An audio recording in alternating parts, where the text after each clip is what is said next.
Jadi Al-Quran itu dari lisannya Nabi Muhammad disampaikan kepada pengikutnya dengan cara pengikutnya menghafalkan. Nabi Musa menerima Torah, disampaikan kepada sahabatnya, kepada pengikutnya dengan cara apa? Gelap, PLN, mati lampu. Di awal tadi saya diskusi dengan Nito Nora ini kan tentang apa, kita beragama ini bukan hanya mengimani, tapi kita juga harus kritis juga gitu ya. Kita harus pakai akal juga gitu. Nah, artinya sama lah misalnya kayak saya tadi dibilang hanya mengimani, tidak memakai akal begitu kan. Nah, sama aja berarti kalau misalnya teman-teman umat muslim itu diminta hanya menghafal saja begitu. Nah, itu pertanyaannya Bang. Kenapa tidak diajarin saja cara membaca yang benar dan tepat itu seperti apa supaya tidak keliru, supaya tidak timbul penafsiran-penafsiran yang berbeda-beda gitu. Nah, iya, jadi gini saudara, justru ini yang terjadi di Islam. Setiap umat Islam yang lahir, wajib hukumnya mereka paham tentang aksara Quran.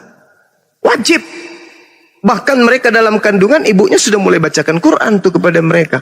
Begitu mereka besar, lahir, udah bisa berkata A, B, C, D, maka asupan pertama secara rohani kepada anak-anak Islam itu adalah qiraatul Quran, bacaan Quran. Inilah keunggulan umat Islam itu.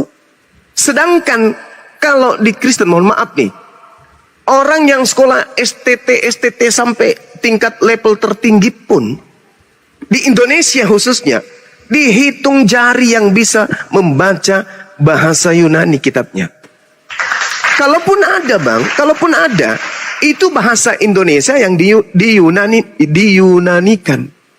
Bukan original teks dari akarnya. Berbeda dengan umat Islam.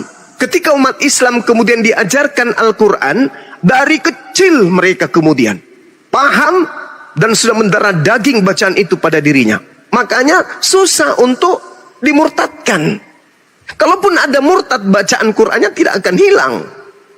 Kenapa? Karena salah satu bukti bahwa kitab itu adalah benar-benar kalam ilahi, adanya daya tarik kepada akal, kepada hati sanubari manusia. Itu bukti bahwa dia berasal dari Sang yang Maha Pengasih lagi Maha Penyayang. Kalimat-kalimat di dalamnya akan memiliki daya magnet tersendiri kepada yang mengimani. Bagaimana dengan saudara-saudara Kristen? Saya udah puluhan tahun dengan sahabat Kristen. Ketika saya tanya, apa kata mereka? Oh, kami bukan umat penghafal. Ini bukan masalah umat penghafal atau tidak penghafal. Ini masalah kecintaan terhadap kitab suci kita. Kalau kita cinta kepada yang kita punya, maka sejatinya ada di kepala, disimpan. Bagaimana seorang laki-laki mencintai seorang wanita? Duduk diingatnya, baring diingatnya, berjalan diingatnya, bahkan tidur pun masuk ke dalam mimpinya. Itu karena cinta. Lah orang Kristen pendeta berkhotbah masih pakai ini, masih pakai buku, pakai catatan-catatan. Apologet Islam justru lebih hafal Bible. Artinya apa? Saudara Kristen ini tidak mencintai Bible-nya. Dirubah, tahun depan dirubah lagi, tahun depan dirubah lagi. Jadi lebih kepada doktrin dan dogma saja, mempertuhankan Yesus itu aja. Di situ ada keselamatan, di situ ada penebusan. Dah selesai. Masalah Bible tak urus. Ada lembaga Bible yang akan mengurus itu. Ini ya, artinya tidak ada cinta di situ. Itu izin Bang. Ya silakan. Terima kasih ya. Ada beberapa poin tadi yang saya mencoba petik ya sebagai poin positifnya ya, dan sedikit dari penjelasan yang Abang sampaikan tadi yang cukup panjang tadi mengingatkan saya secara pribadi tentang kecintaan terhadap kitabnya sendiri gitu ya. Ya, saya tersadar tadi bahwa kecintaan saya terhadap kitab saya belum sepenuhnya gitu ya, dalam artian memang sebagai umat Kristen harusnya sih setiap umat itu sudah harus membaca keseluruhan isi daripada kitab itu sendiri, mulai dari Kejadian sampai dengan kitab terakhir ya, Wahyu ya. Nah mungkin barangkali masih banyak yang seperti saya yang belum sampai sejauh ini menjalankan itu. membaca keseluruhan isi kitab itu gitu ya. Nah mungkin itu menjadi ya pengingat lah gitu ya bagi saya atau mungkin barangkali juga bagi teman-teman Kristen gitu ya. Ya ini hal-hal seperti ini semuanya baik ya, ada sisi positif ya. Namun kan seringkali disalahgunakan, jatuhnya saling menghujat gitu ya. Nah ini tugas para ulama dan juga mungkin barangkali pendeta gitu ya, supaya mengedukasi umatnya itu lebih cerdas, semakin terbuka wawasannya. Nah itu ya gitu ya, mungkin saya yang ingin saya sampaikan. Terima kasih ya Bang Juma ya, untuk itu Nora juga. Oke, thank you semuanya, salam damai. Boleh saya lanjut Bang? Ya, silakan. Gini, ada sedikit lagi sebelum saya turun, mungkin sebentar lagi saya turun, ada pekerjaan Bang. Tapi sebelum saya, tadi Abang bilang tadi kitab Muslim itu sama semua, dan semua Muslim mengerti dan diajarkan secara yang sama. Artinya tidak ada perbedaan pemahaman, begitu ya Bang ya? Yes. Oke. Saya cuma tergelitik sedikit saja. Mohon maaf ini bertanya dulu. Silakan. Saya tidak bermaksud mencampuri yang bukan apa saya, tapi saya realita yang saya lihat, saya coba bertanya dulu dengan hormat. Saya mohon maaf kalau ini salah. Silakan Bang. Silakan. Beda Bang, karena begini. Kenapa dasar saya bilang begitu gini? Karena saya dengar apologet Kristen berkata Isa bukan Yesus. Tapi di sebagian pihak berkata Yesus itu Isa. Dan faktanya sejarah Yesus dengan sejarah Isa yang di Muslim sangat jauh bertolak belakang Bang. Sangat jauh bertolak belakang. Jadi kadang saya merasa perdebatan ini nggak ada titik temunya. Karena apa? Objek yang dibahas tidak sama, tapi narasinya disamain gitu Bang. Nah itulah jadinya timbul apa tadi Bang, apa namanya itu saling istilahnya itu mencari titik lemah ya satu sama lain ya. Pada Boleh akhirnya saling gitu tadi kan. Boleh saya bicara Le? Ya silakan Le. Makanya saya bilang nggak usah kita main potong-potong. Yang lain tadi bicara saya diam kan, dari gitu. Bang Juma juga begitu kayaknya. Sepaham ya Bang Juma ya? Iya, lanjut. Itu yang saya maksud. Jadi menurut saya terkadang kita ini terlalu ambisi membenarkan diri. Oke lah, itu hal yang wajar. Tapi menurut saya ini objeknya beda, hanya narasinya disama-samain Bang. Gimana menurut Abang ini? Coba. Oke, baik. Siap.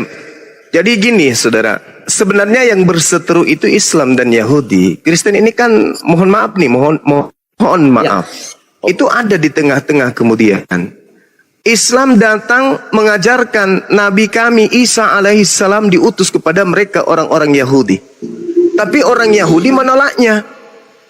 Penolakan Yahudi ini kemudian terhadap Nabi Isa melahirkan konsep dari orang-orang Parisi, orang-orang bagian dari orang-orang Yahudi yang menolak Nabi Isa. Lahirlah agama Kristen dengan seperangkat ajaran yang Kristen usung hari ini.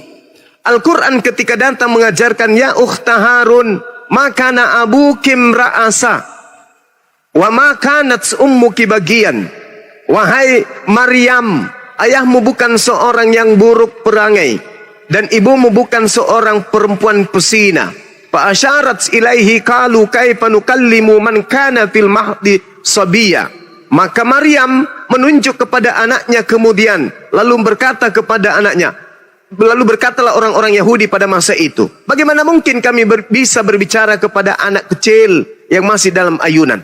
Nabi kami langsung menjawab dari ayunan, inni Abdullah, wahai kalian yang menuduh ibuku sebagai pesina, aku ini adalah hamba Allah. Atani alkitab wa ja'alani nabiyyan.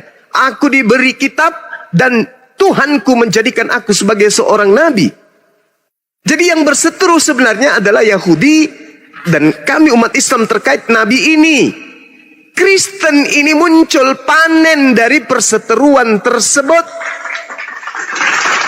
yaitu bahwa ketika orang Yahudi menghina Yesus, Nabi Isa, menghujat Nabi Isa, berupaya kemudian membunuh Nabi Isa, Islam datang menyelamatkan kaidah itu. Islam mensucikan Yesus atau Nabi Isa dari tanggapan orang-orang kafir bahwa beliau tidak dibunuh oleh orang Yahudi, melainkan beliau Nabi yang lahir suci di tengah-tengah Bani Israel tanpa ayah, diangkat oleh Allah naik ke langit. Tetapi orang Yahudi kemudian memaksakan bahwa yang mereka bunuh itu adalah Nabi Isa. Lahirlah Yesus, muncullah konsep penebusan dosa, diusung orang Farisi yang dihadiahkan kepada penjajah Romawi kala itu. Lahirlah agama Katolik yang menjadi induk dari semua sekte Kristen yang ada di atas muka bumi ini. Jadi sebenarnya Nabi Isa tak ada hubungannya dengan Kristen. Nabi Isa hanya berhubungan dengan Yahudi dan pengikutnya. Siapa pengikut Isa? Orang-orang Muslim. Kristen ini, mohon maaf nih, penumpang yang datang kemudian mengambil keadaan cerita yang ada di TKP lalu menjual ke bangsa asing, yaitu bangsa Roma, untuk dijadikan sebagai konsep yang sudah ada konsep dari nenek moyang mereka, penyembahan terhadap dewa-dewa yang nusul menjadi manusia. Sehingga Nabi Isa ketika ditolak, dibuang oleh orang Yahudi, dipungut oleh orang Roma dan dijadikan sebagai pelengkap penyempurna daripada konsep ajaran politeisme, agama animisme yang mereka anut dari nenek moyang mereka. Lahirlah agama Katolik. Tak ada hubungannya. Jadi kalau Al-Quran datang kemudian meluruskan tuduhan orang-orang Yahudi terhadap Nabi Isa alaihissalam. Sedangkan kalau Nabi Isa turun hari ini,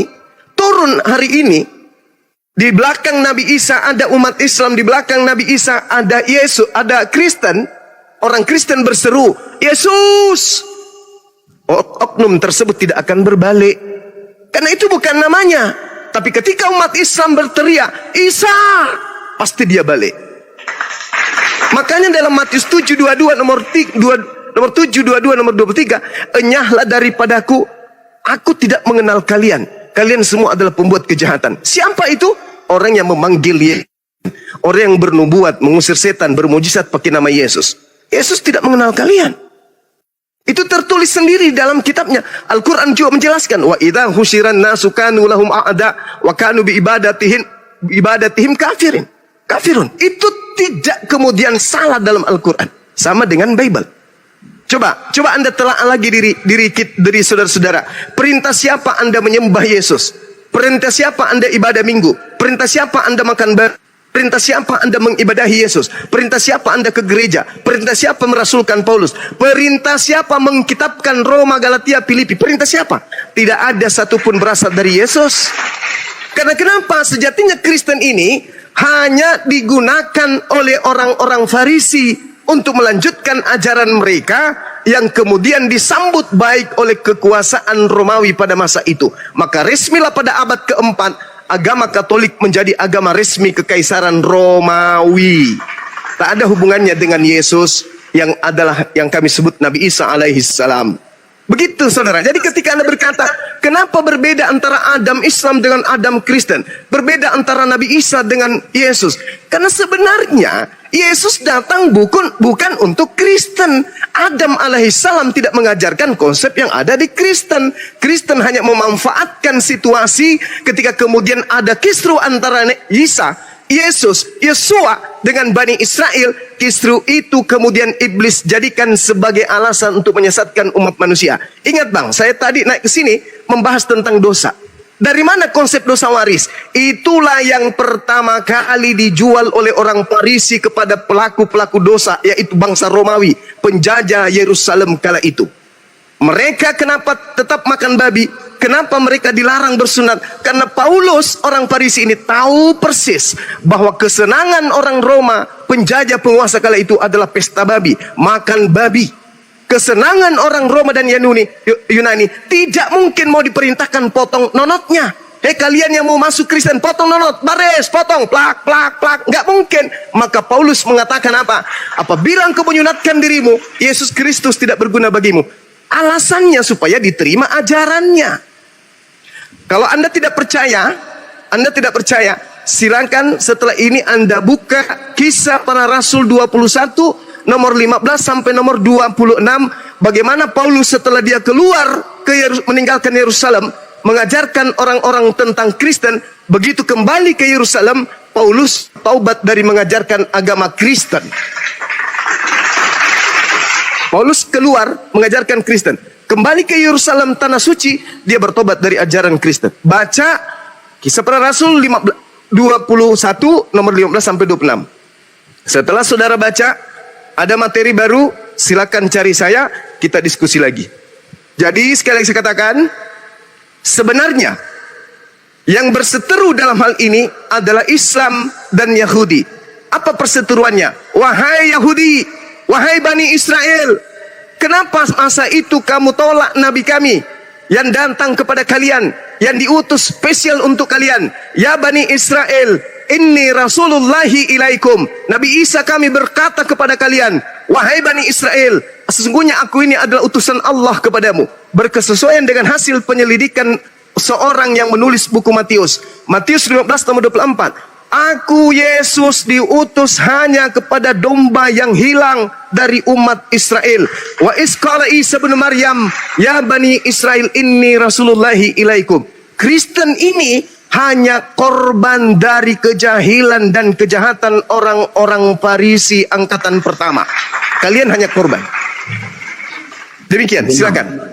Oke bang, izin dulu bang, saya lain kali kita diskusi lagi ya bang ya. Saya tertarik, cuman kebetulan ada kesibukan ya bang ya. Mohon maaf bang, mohon izin ya itu Noraya. Saya silakan saudara Sibuan, silakan.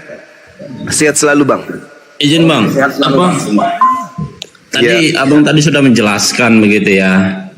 Pada dasarnya Islam itu sebenarnya berseteru dengan Yahudi, betul ya? Yes. Jadi Kristen ini hanya apa tadi, korban ya atau apa tadi? Korban dari kedegilan orang-orang Yahudi dalam hal ini, orang-orang yang menolak ajaran Tuhan yang datang kepada mereka.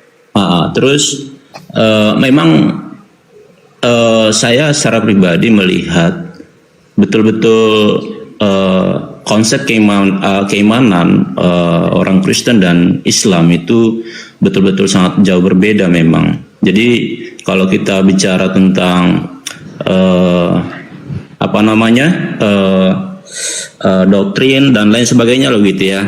Ya disitulah nanti akan terjadi diskusi panjang semuanya. Bahkan sulit untuk mencari titik akhirnya gitu ya. Karena tidak akan bisa sama sepahaman gitu ya. Cuman gini aja, saya menarik tadi mendengar apa yang abang sampaikan bahwa pada dasarnya Muslim itu membela gitu ya Isa gitu ya, dan di Muslim juga dikatakan menurut teman-teman Muslim Isa itu sama dengan Yesus, betul nggak bang?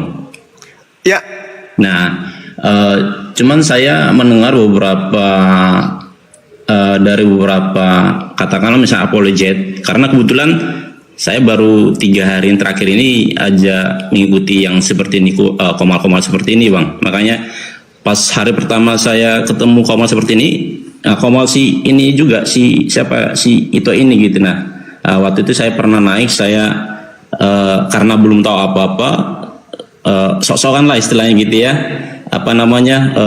memberikan masukan supaya tidak saling menghujat. Tapi ada entah siapa, entah ustadz atau waktu itu barangkali kalau nggak salah waktu itu justru memarahi saya, dan saya karena pusing dengerinnya marah-marah gitu ya, saya turun gitu ya. Terus tadi juga kebetulan itu ini aktif dan saya mencoba naik diskusi santai gitu. Nah pertanyaan saya itu seringkali itu bang, saya perhatikan teman-teman Muslim itu menghujat Yesus. Kalau yang sama menurut umat Muslim Isa itu adalah Yesus, kenapa banyak kejadian-kejadian atau kasus-kasus beberapa teman Muslim itu yang menghujat Yesus? Nah, apa tanggapan Bang Juma ya, Bang Juma? Iya, baik. Kalau saya pribadi tidak pernah membenarkan saudara-saudara Islam saya oknum yang menghina Yesus. Saya tidak membenarkan itu. Dan saya juga sudah menyampaikan ke beberapa kemudian apologet Islam, jangan sekali-kali menghina. Ada 2 hal Yang pertama, Nabi Isa alaihissalam itu di dalam Al-Quran sudah diceritakan kemudian oleh Allah. Wa minhum ummiyuna la ya'lamuna al-kitaba illa amaniya wa inhum illa yazunnun. Di antara mereka ada yang buta huruf, tidak memahami tentang kitab kecuali hanya berangan-angan dan mereka hanya menduga-duga. Fawailul lil ladzina yaktubuna al-kitaba bi aydihim tsumma yaquluna hadzal min indillah.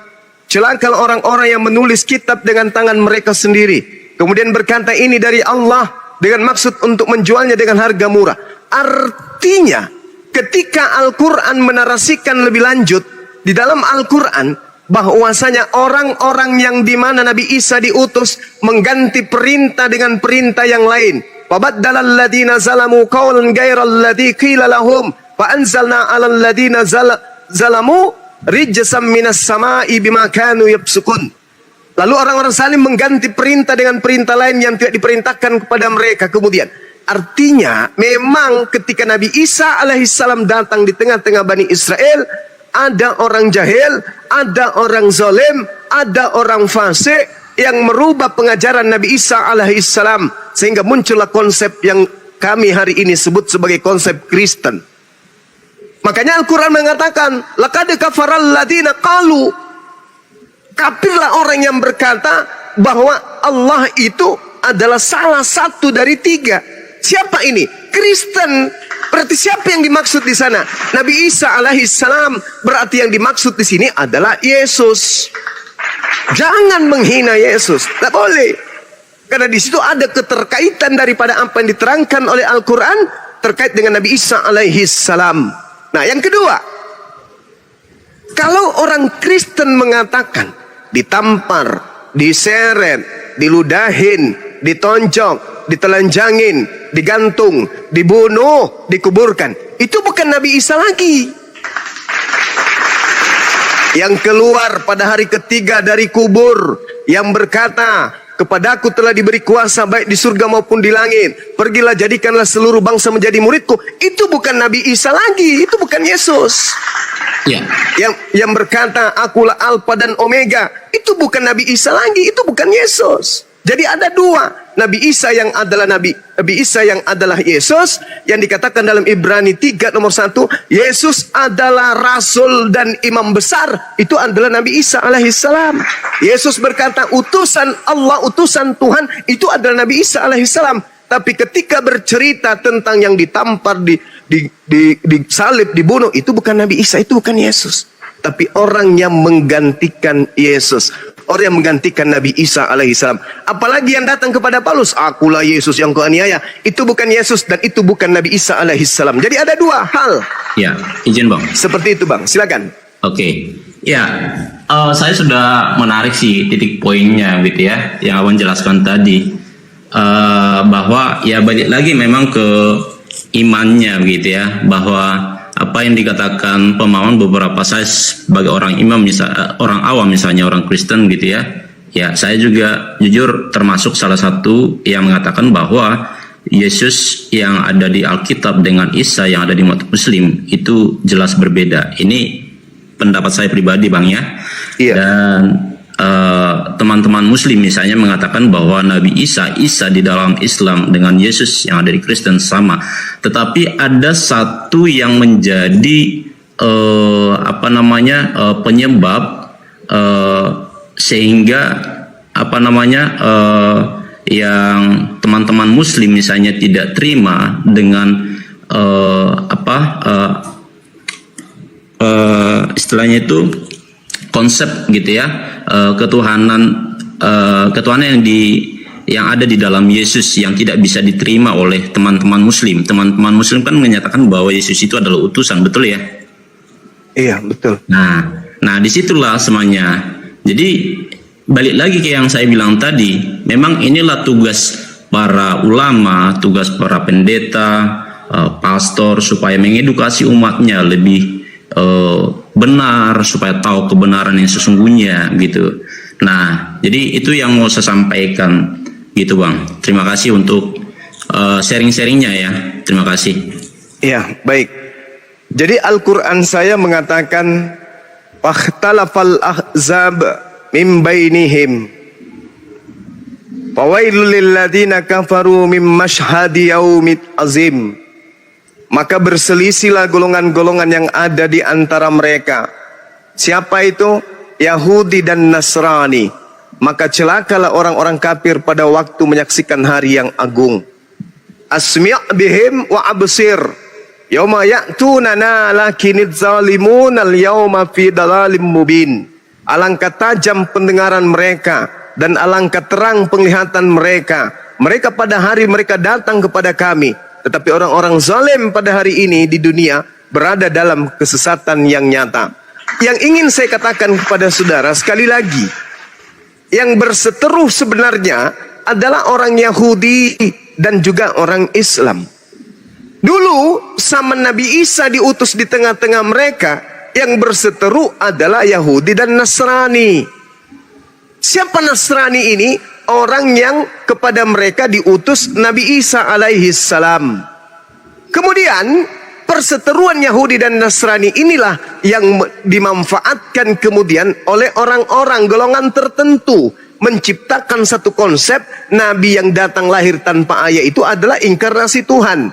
Dan itu Bung tidak diajarkan kepada Yahudi.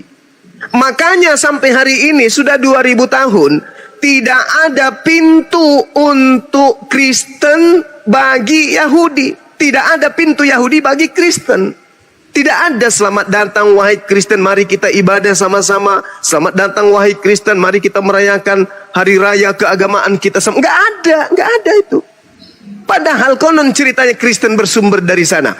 Tapi pintu-pintu, jendela-jendela Yahudi tertutup untuk Kristen. Kenapa? Karena Kristen itu adalah hasil daripada penolakan orang-orang Yahudi kepada Nabi kami Isa alaihi salam. Lahirlah tipu daya tersebut. Makanya Al-Quran mengatakan wa makaru wa makarallah wallahu khairul makirin. Orang-orang ingin mencelakai Nabi Isa alaihi salam.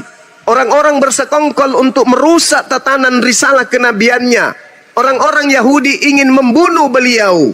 Maka apa yang terjadi? Allah membalas kejahatan mereka. Dan satu hal yang terakhir, pada saat proses pembunuhan terjadi, proses penangkapan dan niatan pembunuhan terjadi, baik Al-Quran maupun Bible itu sendiri, di situ tidak ada Kristen. Kristen tidak ada hadir pada masa itu. Coba Anda baca Yohanes 11 nomor 45 sampai nomor 57. Kristen tak ada sama sekali. Pada saat Nabi Isa atau Yesus di tengah-tengah Bani Israel melakukan penginjilan dan melakukan mujizat sehari, semakin banyak orang yang jadi percaya kepadanya. Orang-orang Yahudi gelisah. Orang-orang Yahudi tidak mau kemudian supaya Yesus ini, Nabi Isa ini semakin besar pengaruhnya. Maka apa yang terjadi? Mereka bersengkongkol membunuh Nabi Isa alaihissalam. Untuk apa dia membunuh Nabi Isa? Agar supaya bangsa mereka tidak dirampas oleh Romawi. Bukan oleh supaya dosa diwariskan. Itu Kristen tak ada di situ. Coba Anda baca sekali lagi. Buat teman-teman yang di bawah, orang-orang Kristen, saudara saya. Pulang dari sini, Anda buka Bible Anda baca Yohanes 11 nomor 45 sampai nomor 27 satu perikop.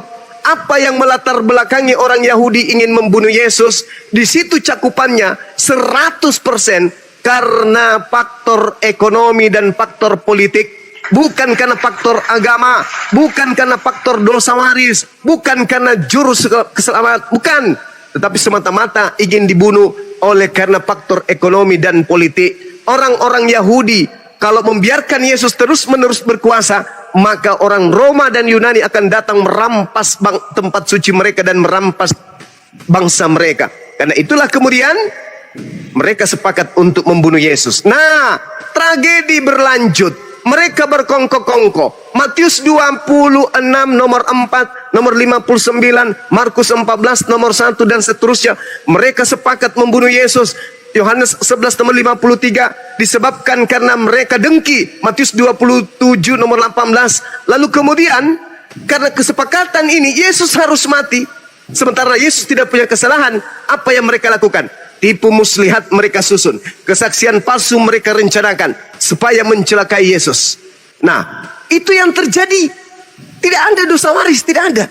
Oleh karena kesepakatan itulah ingin membunuh Yesus, maka Allah yang Maha Suci lagi Maha Tinggi yang mengutusnya menyelamatkan dia, mengangkat dia naik ke langit.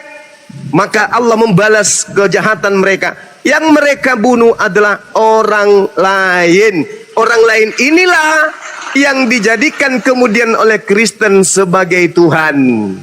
Itu cerita lain.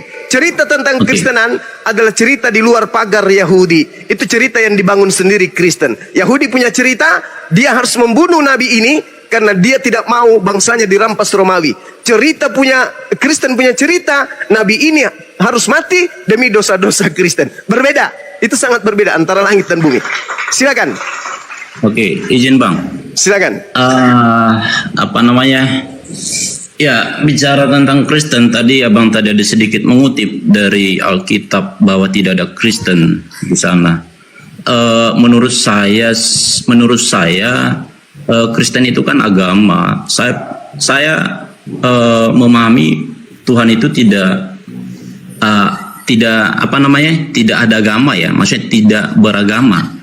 Jadi yang beragama itu adalah umatnya, gitu ya. Misalnya saya nih Kristen gitu ya, saya secara administrasi beragama Kristen. Kenapa? Karena saya percaya dan mengimani Tuhan Yesus sebagai Tuhan dan Juru Selamat. Nah, cuman tadi ya poin kedua tadi yang saya boleh mengambil tadi dari penjelasan Abang juga tentang pengajaran di dalam Alkitab. Mungkin Abang juga barangkali sudah tahu gitu ya bahwa ada banyak tata cara metode pengajaran yang disampaikan di dalam Alkitab itu lewat perumpamaan-perumpamaan seperti tadi yang ada sedikit tadi Abang singgung mengenai bila di pipimu ditampar sebelah kiri gitu ya dan seterusnya itu ya seperti yang Abang bilang tadi gitu ya.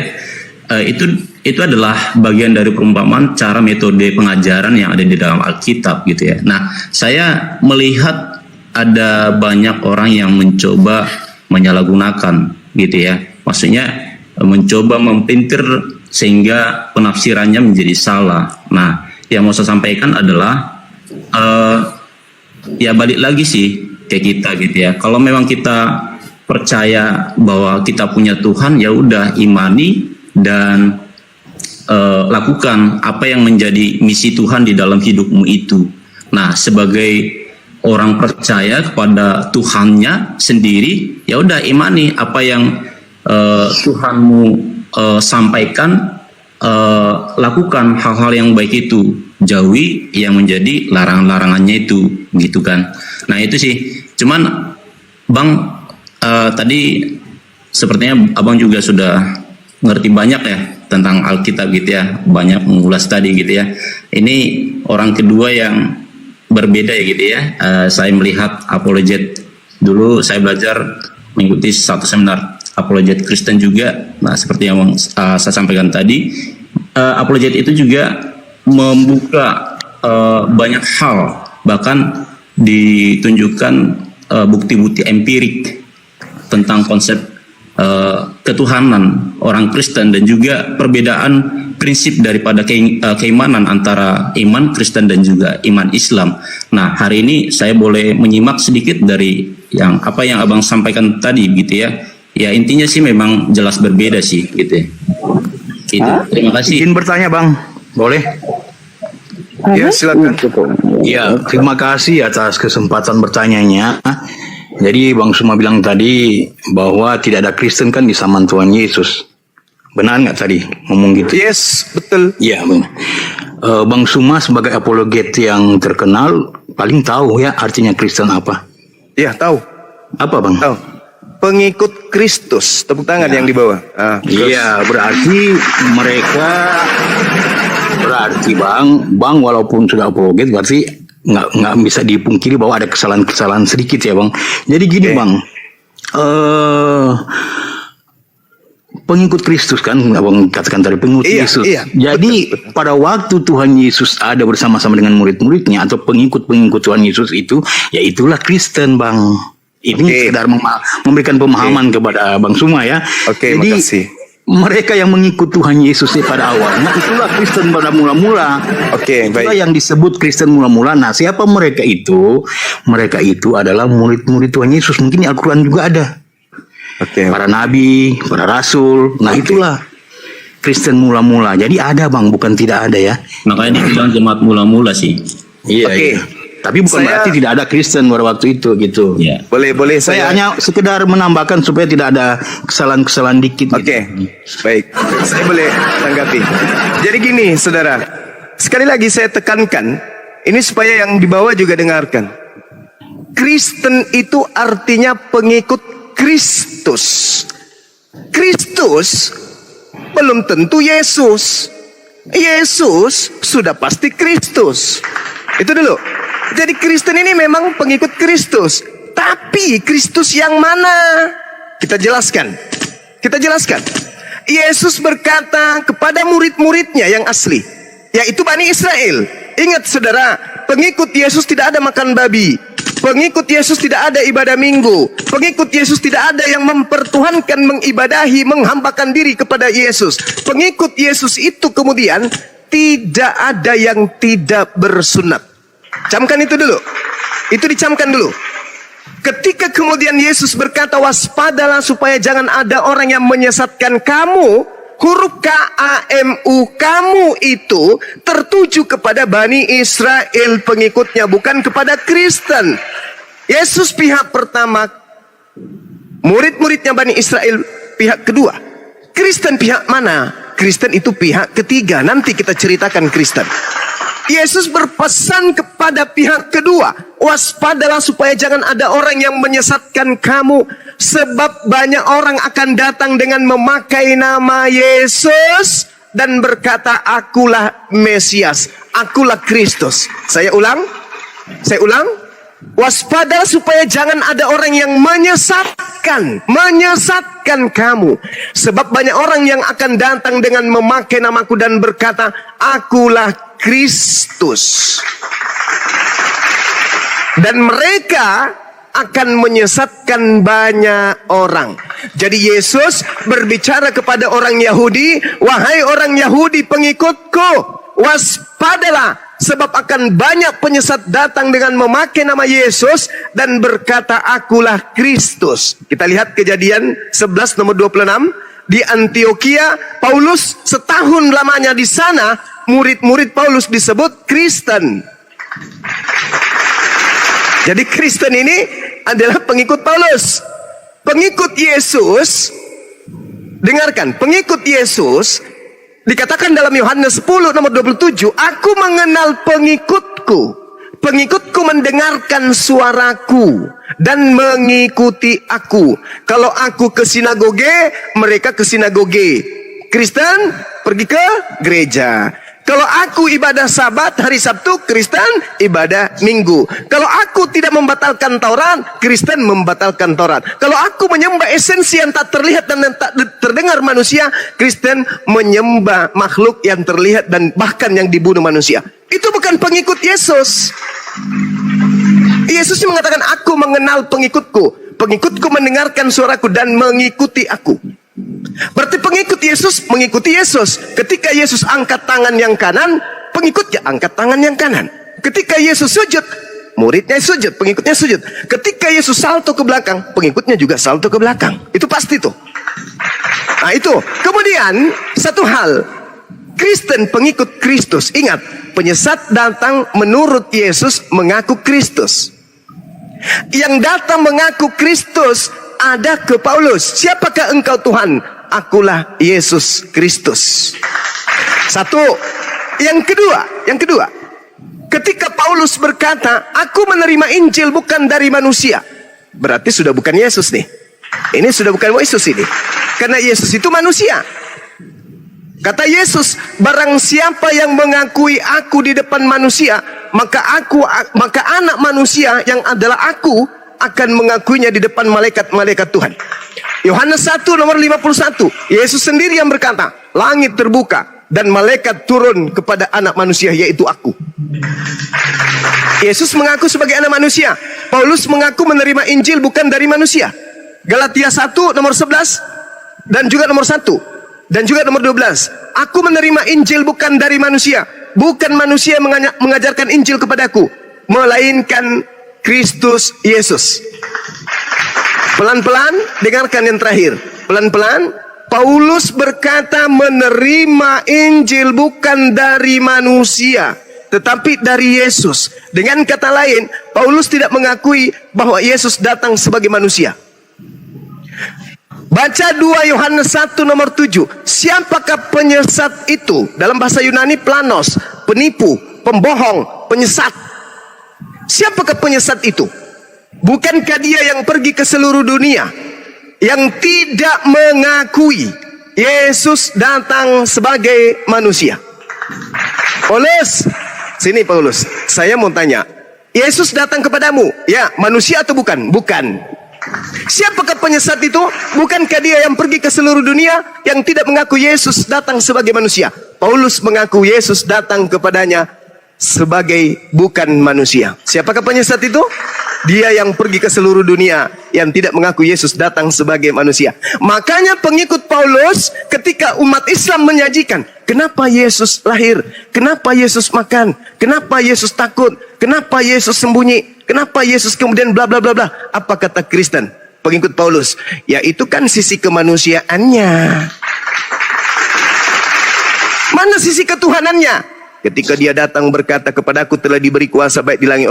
Itu sisi ketuhanannya. Padahal Kristen yang pengikut Paulus ini, ketika digelitik dengan kita sajikan data, Yesus itu manusia, apa kata mereka?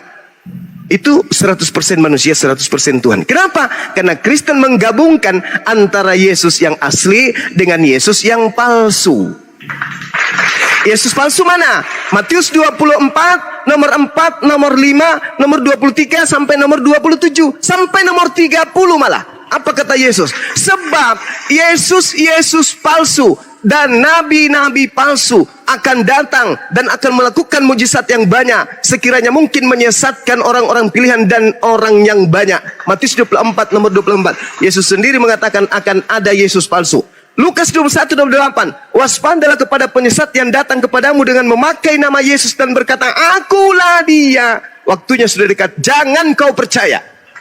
Makanya ketika Paulus datang, Markus datang, Yohanes datang, penulis Matius datang, penulis Petrus datang, penulis Kisah Para Rasul datang, penulis kemudian daripada kitab Yohanes datang ke Yahudi, mengajarkan bahwa kami ketemu dengan Yesus di padang gurun loh, kami ketemu Yesus di dalam bilik loh, kami ketemu Yesus ketika kami nyebrang ke lautan sana loh.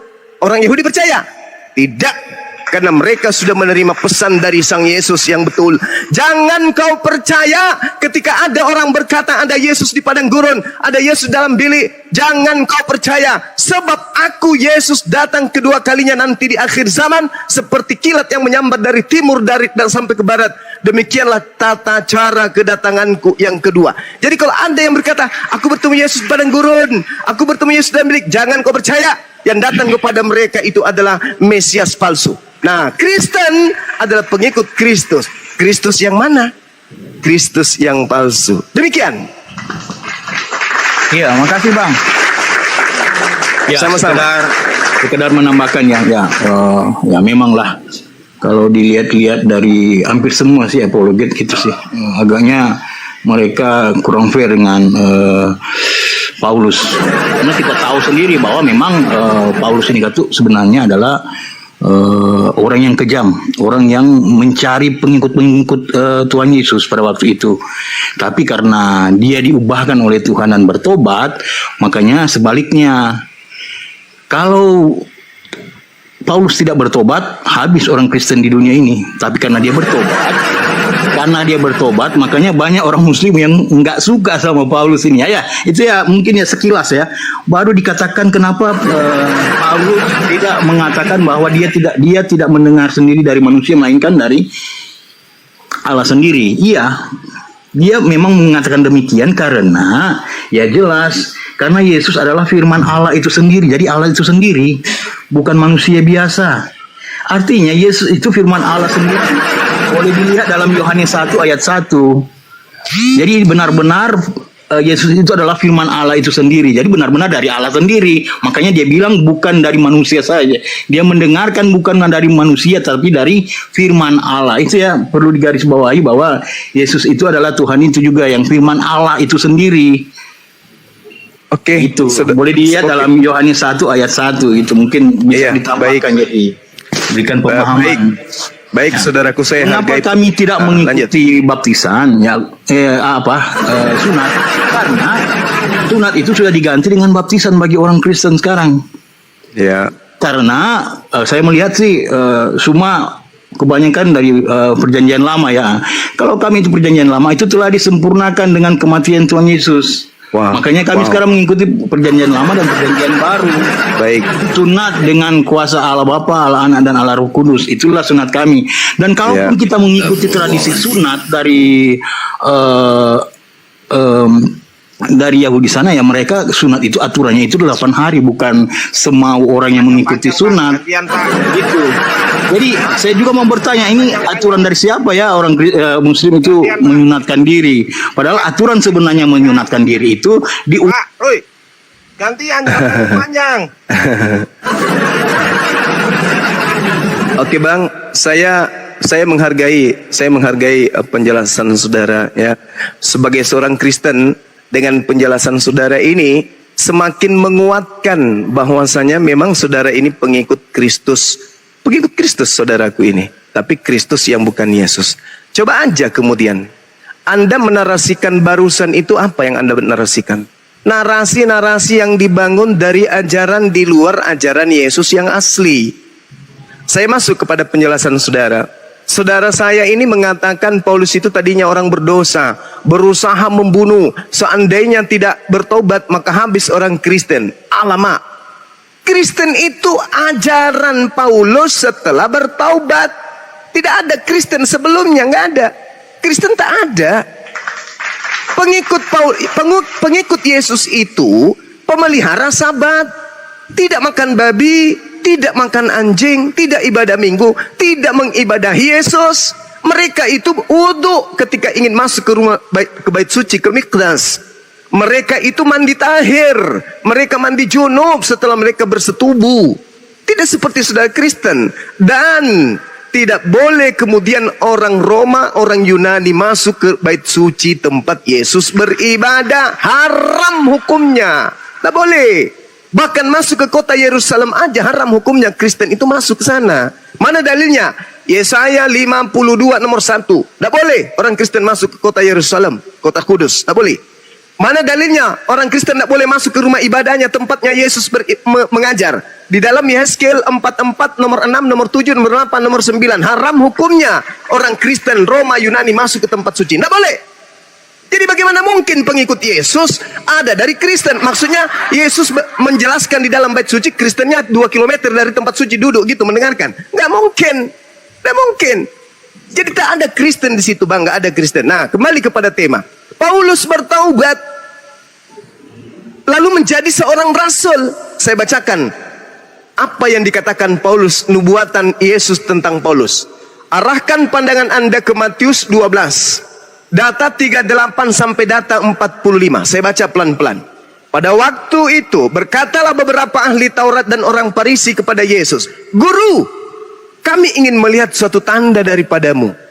Orang Farisi, ahli Taurat, minta kepada Yesus, "Berikan tanda kepada kami." Apa jawaban Yesus kepada orang Farisi? Angkatan jahat dan angkatan tidak setia ini menuntut satu tanda. Tetapi kepada mereka tidak akan diberikan tanda selain tanda Yunus. Sebab seperti Yunus tinggal 3 hari dalam perut ikan, 3 hari 3 malam. Demikian juga anak manusia akan tinggal dalam rahim bumi 3 hari 3 malam. Ini tanda angkatan jahat. Artinya pada hari ketiga bagi angkatan jahat ada kebangkitan. Ini tanda untuk angkatan jahat. Nah, kemudian terkait dengan pertobatan Paulus. Baca nomor 43 sampai 45. Apabila roh jahat keluar dari manusia, Ia pun mengembara ke tempat-tempat tandus dan mencari perhentian, tetapi ia tidak mendapatnya. Lalu si roh jahat ini berkata, aku akan kembali ke rumah, ke orang yang tadinya bertobat. Maka pergilah si roh jahat dan mendapati orang yang bertobat tadi dalam keadaan bersih, tersapu dan rapi teratur. Lalu roh jahat tadi keluar kembali dan mengajak 7 roh lain yang lebih jahat daripadanya. Dan mereka 8 roh jahat ini masuk dan berdiam kembali kepada orang yang bertaubat. Masuk dan kembali 8 roh jahat ke dalam orang yang sudah bertobat tadi. Maka akhirnya, dengarkan pelan-pelan, keadaan orang yang bertobat itu jauh lebih buruk daripada keadaannya semula. Dengarkan, demikian juga akan berlaku atas angkatan jahat ini. Jedar. Jadi orang ya, makasih Bang ya penjelasannya. Jadi mungkin tanggapan lagi dari saya begini Bang. Saya ingin bertanya, Abang semua sudah ke Israel? Sudah ke Israel? Silakan. Sudah pernah ke Israel Bang Suma? Sudah ke Saya belum pernah ke Israel, belum. Oh, makanya Bang Suma nggak tahu. Maaf Bang, jadi kalau kita ngomong itu harus dengan faktanya. Iya, apa kalau yang terjadi di Israel? Saya sudah sarankan pindah. Anda harus. Apakah Bang, sabar apakah Bang, Vatikan sudah pindah ke Israel? Sabar Bang, saya menjelaskan dulu ya. Nanti Abang simpulkan sebentar. Jadi gini Bang. Ya, silakan. Orang apologet yang terkenal itu berbicaralah sesuai dengan fakta yang ada. Ya, Anda sendiri sudah pernah ke sana? Begini, dengar dulu Bang. Begini. Sekarang Bang, di Israel itu sudah terbuka untuk umum siapapun yang akan pergi ataupun nggak bisa. Tempat ibadah di sana. Oh, nggak bisa. Pendeta kami baru pulang Bang. Iya, tapi di pinggirin kita. Tidak di pinggiran Bang. Dia di pinggirin. Oh, nggak bisa. Tidak, teman sahabat saya sana, banyak di sana. Orang Islam Bang, yang boleh masuk ke bait sucinya orang Yahudi. Tempat-tempat ibadah itu mereka beribadah bersama di sana. Diludahin Bang orang Kristen di sana. Malahan di mana tempat Tuhan Yesus terangkat itu banyak orang wisatawan Kristen yang hadir. Itu beda, itu di luar kota itu. Kuburan Yesus yang ada dalam gua itu. Tempat-tempat ibadah itu mereka beribadah. Bukan tempat ibadah kami itu. Mohon maaf Bang, kalau itu kayaknya Abang keliru kalau dibilang enggak. Orang-orang Kristen. Saya tidak akan keliru.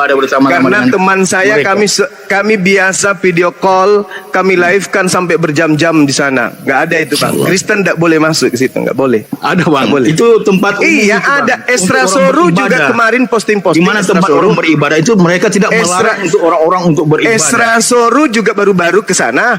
Dia videokan semua tempat-tempat yang didatangi, tapi nggak masuk ke dalam tempat sucinya orang Yahudi. Nggak boleh dia. Nggak boleh masuk. Ada Bang. Kalau pendeta kami sudah barusan pulang, baru 2 minggu aja yang kecuali dia menggunakan atribut Islam baru bisa masuk ke sana. Kalau dia masih pakai lambang salib, diludahin Bang, ditonjok, dihantam cangkul belakangnya Bang. Nggak boleh masuk Kristen gitu. Nggak mungkin orang Yahudi melanggar aturan mainnya, nggak mungkin. Coba Anda baca Yehezkiel 44 Bang. Baca, teliti baik-baik. Yehezkiel 44 nomor 9. Titiknya itu di situ. Semua kesalahan yang pernah kau lakukan wahai Israel, ku maafkan, ku ampuni. Tapi satu kesalahanmu yang paling aku benci, yaitu engkau memasukkan orang yang tidak bersunat nonotnya ke tempat suciku. Tuh. Murka semurka.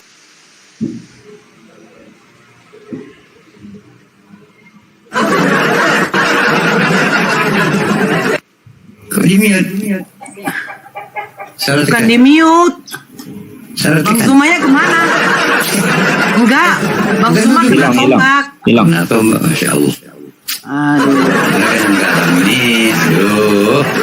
Saya tunjukkan sedikit ya. Iya, saya di sini Dinda. Usir dulu itu. Nih, Partai Yahudi menyerukan umat Kristen diusir dari Israel. Nah, ini.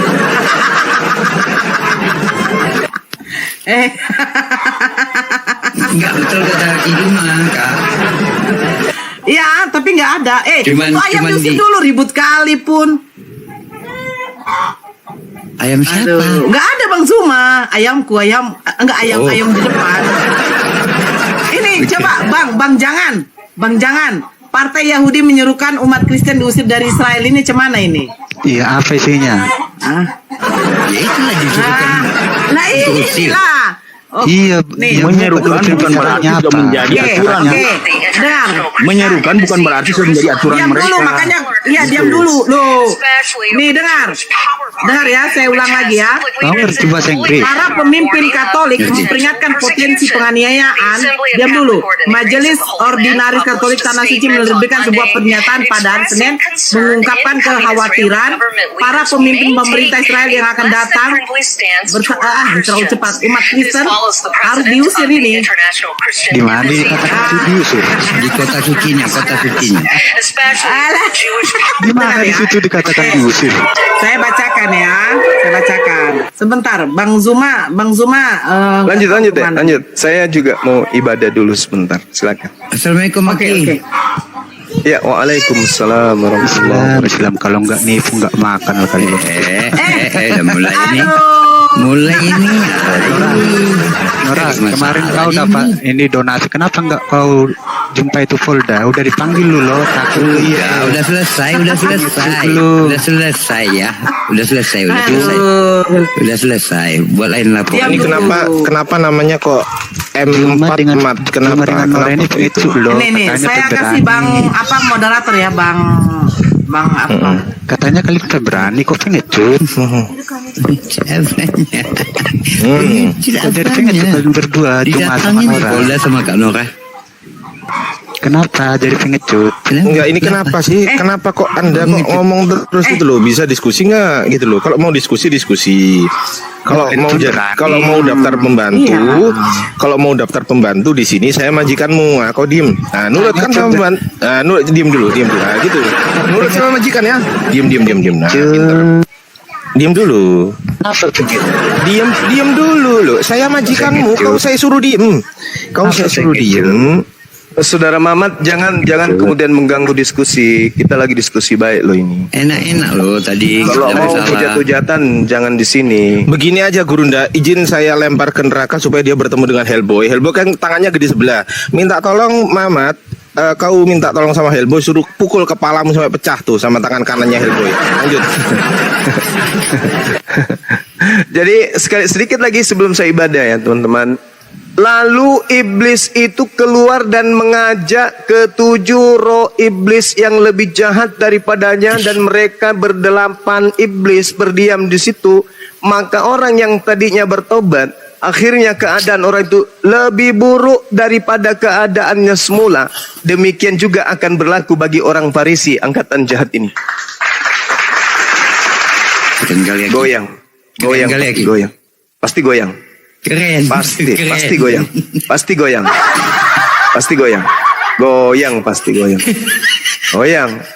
Bahaya.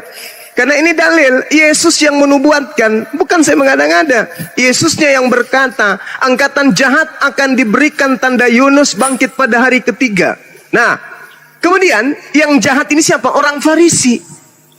Kemudian orang Farisi bertobat. Setelah bertobat, apa kata Yesus dalam Matius 23 nomor 15? Celakalah engkau wahai orang Farisi, celakalah engkau wahai ahli Taurat, celakalah engkau orang munafik. Engkau menyeberangi lautan, menjelajahi daratan, mentobatkan orang di luar Yahudi untuk menjadi pengikutmu. Dan setelah menjadi pengikutmu, kau jadikan mereka menjadi orang neraka dan 2 kali lebih jahat daripada engkau sendiri. Na'udzubillah summa na'udzubillah. Salam toleransi, Kak. Iya, salam toleransi. Jadi jelas sekali ya teman-teman sekalian. Sabar. Jelas sekali bagi kita bahwasanya satu uraian terakhir dari saya sebelum saya izin ibadah. Di dalam Lukas 24 nomor 9, 10, 11, 12. Tolong saudara-saudara muslim di bawah yang punya Bible buka. Lukas 24 nomor 9, nomor 10, nomor 11, 12. Buka sekarang. Buka. Lukas berapa, Bang? Lukas 24 nomor 9, nomor 10, nomor 11, nomor 12. Buka, Kak. Buka. 24 Saya nomor bacakan. 9. Pengecut. Dan setelah baca. Pengecut. Iya. Gimana Dan setelah mereka kembali dari kebun, dipanggil Polda nggak mau. moderator, tolong moderator. Aduh, Dan cuma Aku kok nggak moderator, Kak? Ya. Dan setelah mereka kembali dari kubur, mereka menceritakan semuanya itu kepada ke-11 murid dan kepada semua saudara yang lain. Percaya enggak mereka, murid-murid ini? Percaya enggak? Saya Baca. Enggak. Baca. Percaya enggak mereka? Perempuan itu ialah Maria dari Magdala dan Yohana Yakobus. dan Maria ibu Yakobus dan perempuan-perempuan lain juga yang bersama-sama dengan mereka memberitahukannya kepada rasul-rasul. Tapi bagi mereka perkataan omong kosong dan mereka tidak percaya kepada perempuan-perempuan. Stop dulu. Stop. Dengarkan. Stop. Murid-murid Yesus tidak percaya tanda Yunus. Betul? Betul? Yang percaya tanda Yunus cuma angkatan jahat. Murid-murid Yesus tidak percaya kalau gurunya hilang, kalau gurunya bangkit. Murid-murid Yesus tidak percaya. Yang percaya angkatan jahat, yaitu karisteng pengikut orang Farisi. Baca nomor 12-nya. Pelan-pelan. Oke. Sungguh pun demikian Petrus bangun dan lalu cepat-cepat pergi ke kubur itu. Ngapain? Ketika ia menjenguk ke dalam, ia melihat kain kafan saja. Dalam hatinya lalu ia berkata apa? Pergi dan ia bertanya dalam hatinya, apa yang kiranya telah terjadi? Wow, Subhanallah, Masya Allah. Assalamualaikum. 9 skala Richter. Waalaikumsalam warahmatullahi wabarakatuh. 9 skala Richter. Berbicara. Ya, sabar, Guru Jance, sabar. Sedikit aja. 20 detik. Coba, angkatan jahat diberi tanda kebangkitan pada hari ketiga. Dan angkatan jahat kerasukan 8 iblis di dalam tubuhnya. 8 iblis yang ada dalam tubuhnya itu. Coba kita lihat. Tolong carikan saya dalil di mana Paulus mengaku bahwa di dalam tubuhnya ada iblis yang menggocok dirinya. 1 Korintus berapa? 1 Korintus 5 nomor berapa? Nomor berapa? Nomor 5? Coba. Sabar Bang, sabar. Masya Allah, 9,3. 9,3. 1 Korintus 5. Coba, bukan. Di dalam tubuh Paulus itu ada iblis. Ada kan? Di mana itu ya? Coba di 2 Korintus 12 nomor 7 deh. 2 Korintus 12 nomor 6. 7. Kita baca pelan-pelan ya. 2 Korintus 12 ya. Dari nomor 6 sampai 7. 7 aja, nomor 7 ya langsung. Oke. Ada guru kita mau bicara.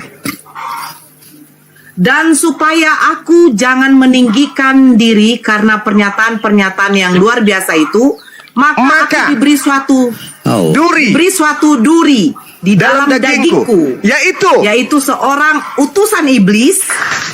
Wow. Untuk menggocok aku. Menggocok itu apa, Bang?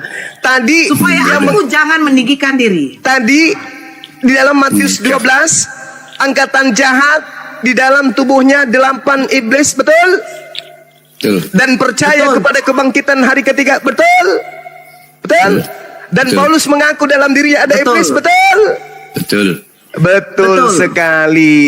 Berarti ketika Paulus ini di dalam dirinya ada utusan iblis, benarlah kata Yesus, iblislah yang menjadi bapakmu dan kamu mau melakukan keinginan bapakmu. Saya kira demikian. 9,5. Saya izin ibadah dulu, saudara-saudara. Kita lihat tadi saudara kita 2 orang Kristen goyang itu ya. Mudah-mudahan mereka bisa mendapatkan hidayah. Amin. Gurunda. Aku tadi dengar dari jauh, Gurunda. Yang Paulus ada iblisnya itu 1 Korintus berapa, Gurunda? 2 Korintus 12:7. Aku catat dulu. 2 Korintus 12:7. 2 Korintus Iya, aku 12 baru tahu juga, nomor makanya aku 7. langsung. Paulus ada iblisnya itu ya, Gurunda ya? Iya, Paulus ada iblis.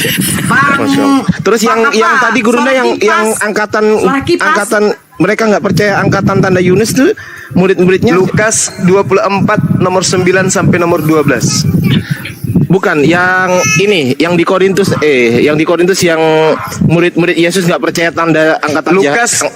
Lukas 24 Lukas 24 9 mulai ayat sampai 9 12. Oke. tentang Oke, kebangkitan Gurunda. Yesus Mantap itu. lah, luar biasa lah Gurunda Zuma. Ini gempa Gurunda, ini gempa Gurunda. 9,5 Ki. Laporan dari BMG. Makanya 9, aku kalau kayak gitu aku selalu 5 WA skala Richter. Berpotensi hancur tsunami. lah. Oh. Hancur. Berpotensi tsunami kok gimana? Ini juga ada data ini Bang Juma. Dewa pun Iya. Dewa pun ada data yang bagus di sini. Penggelapan ini, penggelapan. Bentar, Dewa open cam. Ini jelas ngawur ini. Penggelapan. Ngawur kalau ini jelas. Open cam dulu sebentar. Dewa nggak bisa open cam, di follow dulu lah ya. Oke. Minta di follow dulu. Ada 2.800 mata memandang. Iya, Pak Dance, silakan. Izin. Oke. Pak Dance, saya minta di follow sebentar. Minta di follow ya, 2.800 mata memandang. 12 akun Dewa kena banned semuanya. Ini Dewa, akun baru Dewa. Minta di follow ya, minta di follow. Mau buka ini soalnya. Mau buka apa? Mau buka data. Tapi belum bisa open cam ya. Makasih Wan juga ya. Terima kasih ya. Oke.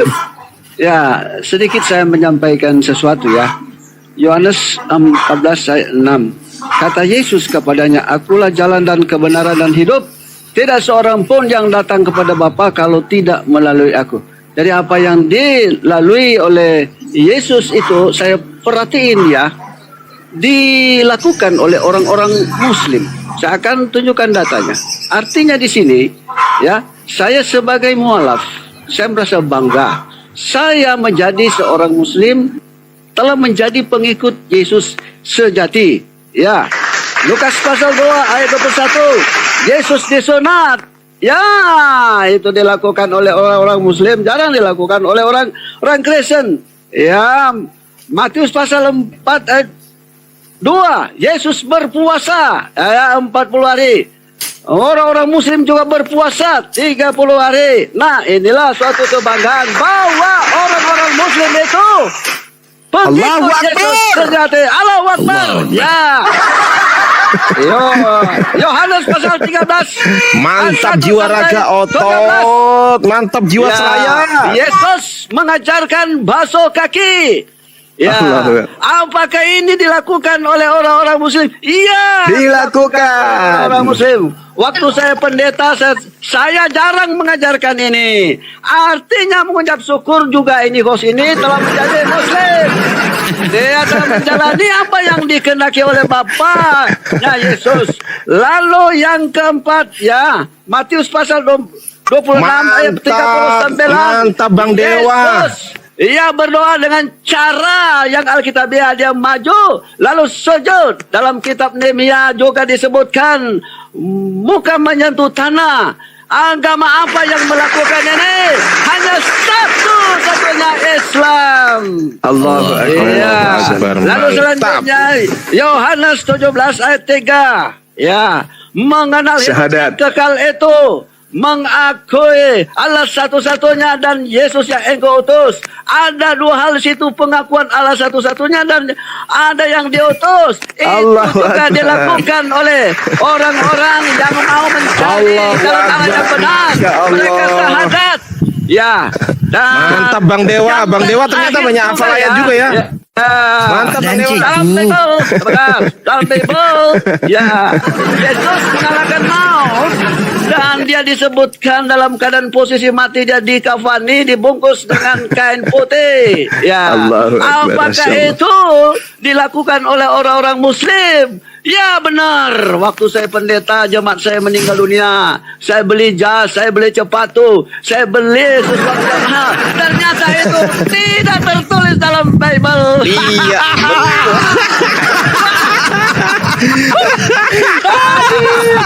Ya Allah, Bang Dewa. Oke. Ya Allah. Terakhir. Lanjut ya. Saya sedikit lagi. Oke, Gurunda sedikit. Saya hanya titip ke Dinda Ardiansa.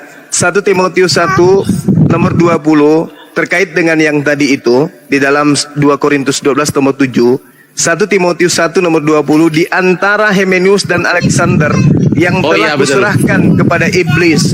Jadi Paulus melakukan sesajen, Paulus melakukan tumbal kepada iblis. Kemudian 1 Korintus 5 nomor 5, orang itu harus kita serahkan dalam nama Tuhan Yesus kepada iblis sehingga binasa tubuhnya agar rohnya diselamatkan.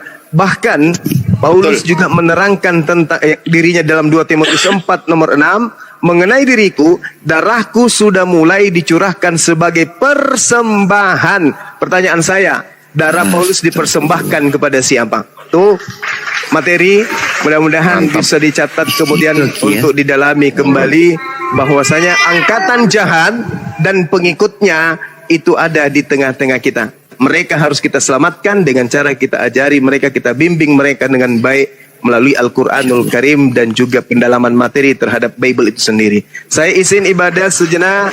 Wabillahi taufiq wal hidayah. Assalamualaikum warahmatullahi wabarakatuh.